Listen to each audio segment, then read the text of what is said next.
Well, thank you very much. We just got back from a wonderful group of people, Faith and Freedom, and now we have something else that I've been working on for a long time with the Lieutenant Governor of Texas, who's a fantastic man, and Ben Carson and everybody else up here. And I'm delighted to be joined by some of our nation's greatest champions of faith and religious freedom to receive the report of the Presidential Commission on Religious Liberty, which is a very big deal. And here today are members of the commission. They showed up for every meeting, and they take it very seriously, and they are very serious people. Chairman Dan Patrick, and I want to thank you, Dan, because you've done a fantastic job. Fantastic job. Vice Chairman Ben Carson, Dr. Ben Carson, my friend. He was originally my opponent. He ran very, very tough. I didn't like running against him. He was very tough. He was a tough one, but he's a great gentleman. Attorney General Todd Blanche. Where's Todd? You're doing good. Everybody tells me what a good job you're doing. I agree. They're all, even the senators are all saying, well, he's doing a great job. Secretary of Housing and Urban Development, Scott Turner. Scott, thank you. Dr. Ryan Anderson. Ryan, thank you very much. Bishop Robert Barron. Attorney Allison Ho. Dr. Phil. Some would call him Dr. Phil McGraw. We all know him as Dr. Phil, one of the most successful people ever on television, I might add. Thank you, Phil. President and CEO of First Liberty Institute, Kelly Shackelford. Kelly, thank you. Rabbi Mir Soloveitchik. Thank you, Rabbi. Pastor Paula White has been with the campaign from day one. And Jenny Korn worked with Paula so well. We got, I think, 94% of the vote, the evangelical vote. Nobody's ever gotten a number like that. And we're very honored, and part of it is because of the people standing behind me. The director of the White House Domestic Policy Council, Vince Haley. He used to be my speechwriter, now he went on to policy. And he's doing a great job. He's a fantastic guy. In May of last year, I established the Presidential Commission on Religious Liberty to outline threats to the free exercise of religion in our country and to provide recommendations for action. America was founded by people of faith, and it was settled as a haven for religious freedom, so important. As we prepare to celebrate the 250th anniversary of our founding next week, it is only appropriate that we work to strengthen this fundamental right and to most essentially have liberty for generations to come. We want religious liberty. We want liberty, but we also want religious liberty. We will closely study this report that is being presented to me as president today, and my administration will continue to work with the pillars of protecting religious liberty for all Americans, and we must also remain one nation under God. We will never let that phrase be stolen from us. You know, people are trying to steal it. We all know that very well. That phrase will never be stolen. It will stand proudly in our courts and everywhere else where we have it. And I want to thank this great team of outstanding work, and I'd like to start off with the chairman, Dan Patrick, and say a few words about the report, and followed by a couple of the people that I know up here so well, and they're going to speak at random if they want, but it will be followed by Vice Chairman Dr. Ben Carson. So Dan, if you would, you'll start it off, and then Ben, and then you could say a few words, everybody, as you want. Thank you. Yes, sir. First of all, Mr. President, thank you for hosting us today, and thank you for establishing this commission. It was just 13 months ago when we stood in the Rose Garden. Now it's an incredibly beautiful Rose Garden today. We just stood there and we talked about religious liberty, and that no president in our history has stood more for God than this president. He has been unashamed to speak the word of Jesus. He's been unashamed to speak up for all faiths, and he established this commission so that we would assure Americans that religious liberty, that this great inheritance from our founding fathers, would continue for another 250 years. And Mr. President, we believe this will be one of your greatest legacies, and you happen to be the perfect president to be here in the 250th celebration. The question is, what is religious liberty? It's our conscience. It's that little voice inside of us that tells us right from wrong. It's that voice that when we're in trouble we can talk to in our quiet moments. It's that voice when we feel unloved and alone that can comfort us through a higher power. When governments can take away your religious liberty, they're putting their hand in your heart and taking everything you believe in. And if governments can do that, then they become God. The president spoke earlier today of the communist threat in this country. We know what communists do around the world. They remove God. They close the churches. They punish the believers. And so this is so important at this point in time in history. And we didn't know about this communist movement a year ago when we were here. But this is the perfect time to stand up and say to America, you have been given this great inheritance and you deserve to have religious liberty. The key is that after 103 witnesses, after 7 months of testimony, after 200 pages of testimony that we're delivering today, we found there was one constant theme. The overwhelming majority of our witnesses said that they were attacked and punished, and what was used against them was one phrase that's not in the Constitution, and that phrase is separation of church and state. The left has used that one phrase that was one line out of one of hundreds of letters by Thomas Jefferson to batter and hammer people of faith for the last 70 to 80 years. And this report will speak very clearly that we want to be sure Americans understand that they cannot be attacked by that phrase any longer. So we have 12 recommendations. I'll read the first 6. My great Vice Chairman will read the next 6, and then members will speak to these issues. So, Mr. President, recommendation number 1, instruct the Department of Justice to issue guidance clarifying the proper understanding of the Establishment Clause and the separation of church and state. Number 2, the Department of Justice, the Department of Health and Human Services, the Equal Employment Opportunity Commission shall issue Know Your Rights posters for students, parents, public teachers, administrators, religious leaders, religious institution, healthcare workers, and military service members. Ben Carson, I'll let you finish with the remaining 7. 6. Go ahead. Combat anti-Semitism through enforcement of civil rights laws, litigation of credible allegations of anti-Semitic discrimination and violence, and civic education. Protect religious Americans from government-led litigation targeting their free exercise. Repeal the Johnson Amendment. Order the Department of War to streamline and improve the religious accommodation process. Continue efforts to restore the retirement or re-enlistment eligibility of service members who lost employment, health insurance, pensions, and other benefits because of their religious beliefs about COVID and vaccines. And lastly, honor the courage of religious liberty heroes through creating a Presidential Medal of Religious Liberty and First Freedom Hero Awards to recognize Americans who stand up for religious freedom and play an indispensable role in protecting citizens' constitutional rights. And Mr. President, we just want to thank you, first of all, for appointing us to this commission, and secondly, for your steadfast dedication to religious liberty. I don't think anybody has done as much as you have, maybe not everybody else put together.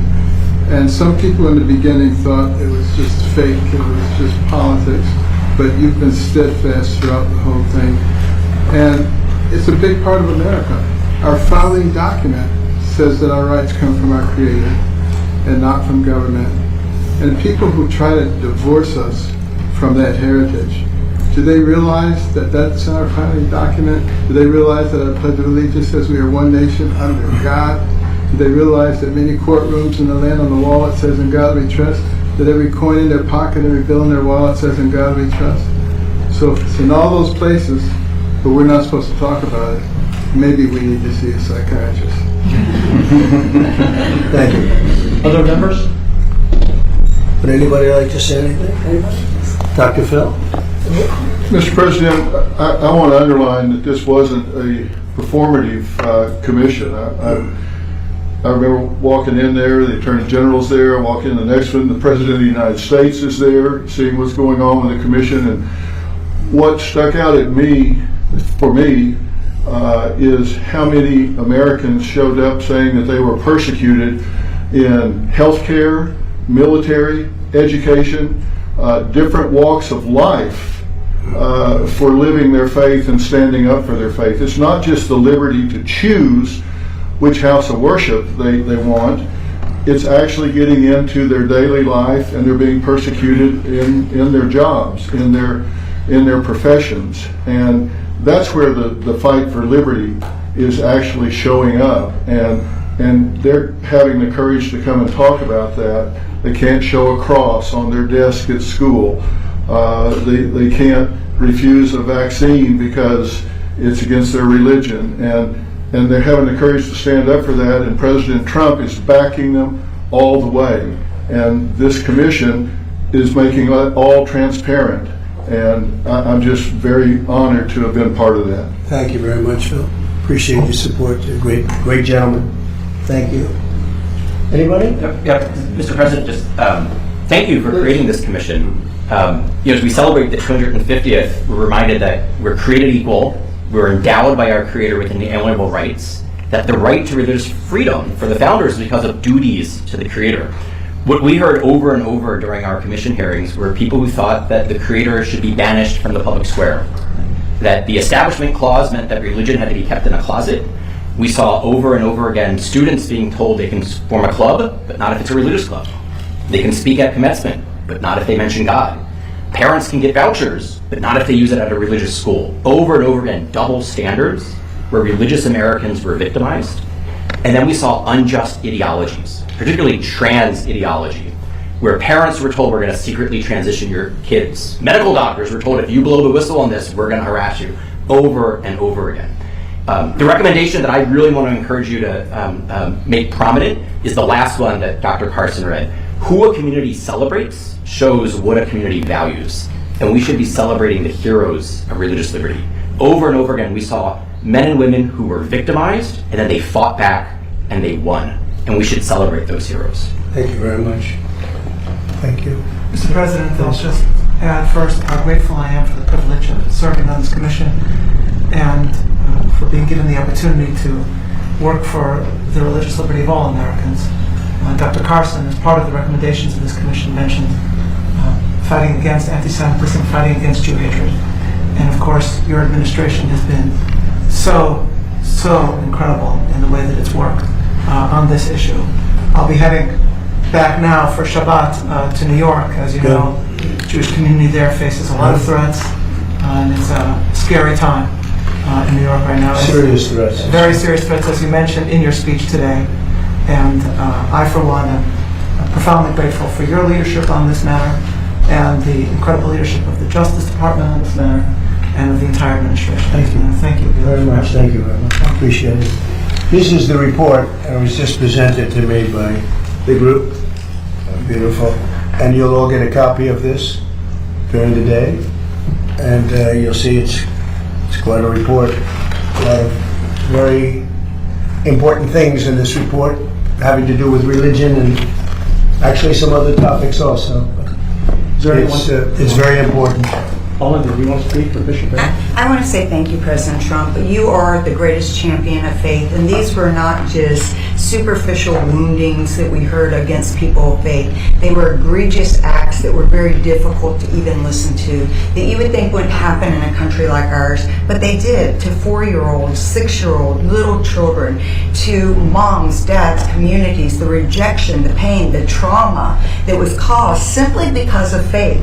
And it is just inconceivable that no one has stood up like you have stood up to fight for faith, which gives us meaning and purpose and hope and an ability to continue to be our better selves. So thank you for honoring people of faith and being the greatest champion with this religious commission, with 2 DOJ task force, with the historical White House Faith Office, and all the many other things you've done. We could sit here and list this all day. but your history will go down as the greatest history of a president that fought for people of all faiths, and we're grateful. Thank you, Paul. Yes, sir. Thank you very much. Mr. President, I'm very grateful too as well. The commission was a wonderful year. I enjoyed the meetings very much, and the witnesses were very impressive, people that we heard. I'm struck as I stand in this historic place looking over the portrait of James Madison. We spent a lot of time talking about the First Amendment. No one in this commission wants an established religion, but we all want the free exercise of religion. And we sense that being limited in different ways. I think we also sense that behind a lot of the particular offenses, there was this great battle, you might say, with what I call the culture of self-invention. That my freedom determines value. I invent who I am. I determine what's good. And the avatars of that culture realize that the religious people stand athwart that view. We think they're objective goods, moral goods, spiritual goods, that we ought to align our freedom with. And I think that came through a lot in the witness testimony. But it was a wonderful experience, and I think this commission accomplished a lot. So God bless you for drawing it into existence. Thank you very much. Vince, you want to say something? Yes, sir. Our founders wrote that no government has the right to come between the citizen and a relationship with God. It's one of the most powerful forces in life, in anybody's life. I'd say two things about this report. One is a body of evidence. We took testimony, so people can judge for themselves what people said in this report. It's a body of evidence. And to violate religious liberty is self-destructive in two ways. One, religious people, religious organizations provide so much fruit for society, whether it's education, healthcare. To violate the beliefs of those organizations and the people that work there would be undermining for all citizens and the type of value they get from that. And secondly, the people that defend our freedom writ large are often religious people because they get a power from above. And so if you go after religious people, you're actually undermining the very foundations of our freedom and those who will protect in this country. But So it doesn't stop them. No. Yes, They make it worse. That's But we right. have a great defender right here, Todd. Go ahead. You're the one. I'm ready. I mean, the most important part of what we did today, Mr. President, after a lot of hard work, is what you just heard Dr. Carson and Lieutenant Governor talk about, which is the work we have left to do. So we're not here saying, we're done. Yeah. We're here saying there's a lot of work left to do. I'm excited to do my part of the Department of Justice. I know that the White House, we're going to do our part together. And so everybody all the work that was done over the past 8 months sets us up for the next several years to make sure that we don't drop this and that this stays as important as it should be. So thank you, Mr. President. Thank you, John. Great job. Mr. President, could I just say one last Yes, thing? please. On the issue of church and state that was used as a hammer against almost all of our witnesses, one of the important recommendations that we made, if that happens in the future, if any superior person in the military, a superintendent of the school district, someone in the healthcare system, whoever uses that against someone who is simply standing up for their religious liberty or simply praying in public, that within a short amount of time, if they allege separation of church and state, that public official must in writing explain how that person has violated the Constitution. Because, again, the separation of church and state is not in the Constitution. And from this day forward, if anyone says that to you, and they're in public office, or serve in any agency in any official capacity, they have to point out exactly where you have violated the Constitution, because you have not. And from this day forward, that phrase should have no power over people of all faiths ever again in America. Thank you. Okay, how about a couple of quick questions? Mr. President, you said that Iran violated the ceasefire. Yeah. Will they face any consequences? Well, you'll find out. Do you consider the ceasefire to still be in place? I don't like the fact that they took a shot yesterday, actually 4, we knocked down 3, at a ship. Not an Allied ship, but a ship, a very expensive ship. And it was fine, but it took a little beating. They shouldn't be doing that, so you'll find out. Will the U.S. You'll find out. Will the U.S. respond? What is your message to Will I respond? You're going to find out. Sir, why do you think they did that if the talks, you've said repeatedly they're going well? What do you think the motivation is? They're a little bit different. That's why I think of it. 47 years, no president did what we're doing. So you just asked a question, you'll find out. Okay, I think we had enough. This is so important. I want to have it said on its own. These people are incredible patriots. They're people of great respect and religion. They're among the most respected people in our country, and I just want to thank Dan and Ben and Todd and Vince and everybody for Paul, always Paul, because she's been here from the beginning. We have a White House office now on faith. Nobody thought that was going to happen. Never happened before. How will the findings of this commission change how the government operates going forward? Well, we're going to sell it. We're going to sell some of the things that we have. We have some incredible recommendations, but a recommendation doesn't mean anything. This group can sell, and that's what we're going to be doing. We're going to bring religion back even stronger. You know, religion's made it, it's been a tremendous resurgence in our country. I have not seen anything like it. I hate to joke, but if this were stock, it'd be very rich because it has gone up like a rocket ship over the last year and a half. And I'm very honored to be sitting here. Maybe I had something to do with it. But they've made some very strong recommendations, and now we have to convince people to adhere by those regulations. Thank you very much, everybody. Thank you, press. Thank you, guys. Thank you, press. Thank you, press. Thank you, guys. Thank you, guys. Thank you. Thank you, press. Keep moving, please. Thank you, press. Thank you, guys.